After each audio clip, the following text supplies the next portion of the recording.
G'day again everybody, JJ here from RollinAllDay.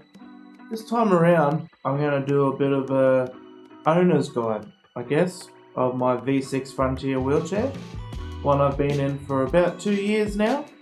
I originally done the review video on my channel of the V6, but I just wanted to have a bit of a chat about my thoughts, if I like it, if I don't like it, things I don't like, things that are good, things that are bad, you know, all that sort of stuff on this particular wheelchair. I'll start with the things that I do like about it. Firstly being, hey, it gives me independence. It gets me out there, can get around pretty good, you know. When you have the chunky pneumatic tyres on it, it is a lot more capable than you probably think.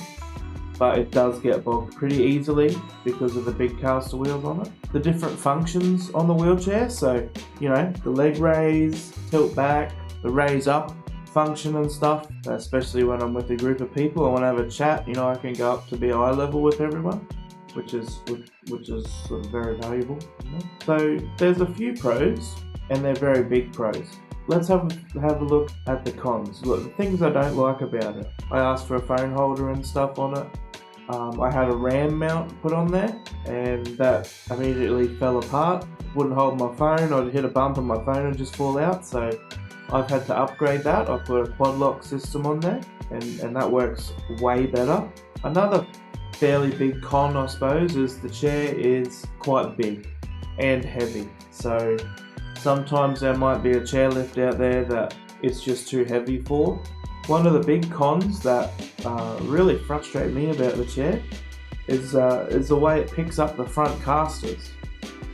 So, for example, going up a hill, like what you can see now, going up a hill there, or whatever, and you break traction a bit, it picks up those front wheels and slams them down, and picks them up and slams them down.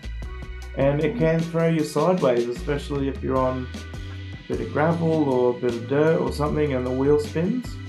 You know, you buy a wheelchair to keep you safe and it does stuff like that. It's pretty scary, especially the first time. They call it a go anywhere or all-terrain chair, and I guess you could call it an all-terrain chair, especially when it has the big tyres on it.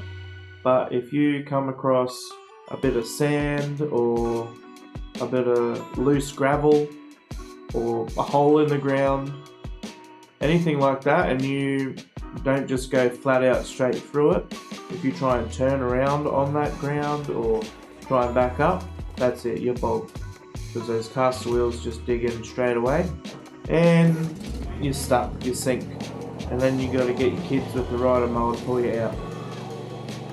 That's just what happens.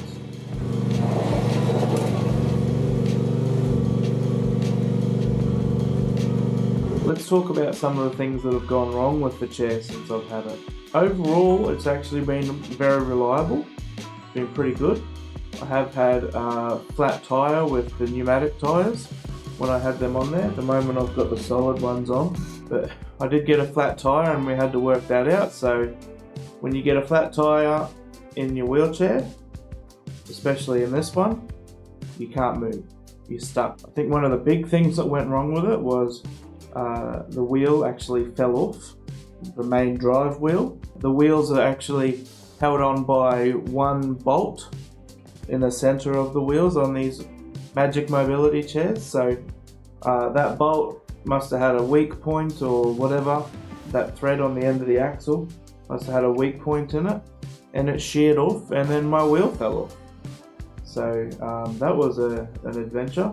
If I were to have my time over and decide on a wheelchair again, I'd put a lot more thought into a front wheel drive or a rear wheel drive chair instead of a mid wheel drive, because having 4 of those caster wheels on the chair, it's a bit of a hindrance really.